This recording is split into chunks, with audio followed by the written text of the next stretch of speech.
Welcome to the Slop Farm. Enjoy the video. You begin by opening Settings and tapping Face ID and Passcode. Enter your passcode to authorize changes.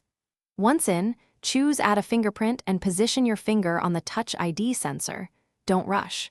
Make small adjustments between scans so the sensor captures different angles of your fingerprint.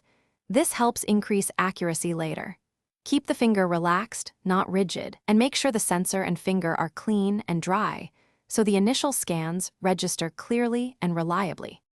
Continue the process by lifting and resting your finger as prompted.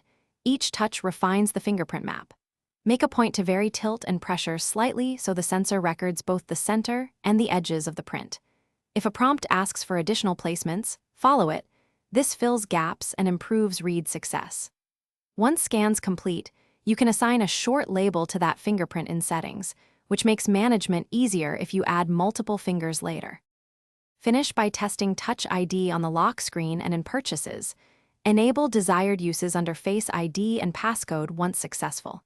If the sensor fails frequently, delete the problematic fingerprint and re-enroll it. Repeating scans while varying angles fixes many errors. Also, clean the sensor and your finger. Moisture, lotions, or dirt disrupt reads. If issues persist, restart your iPhone and try again. That usually resolves.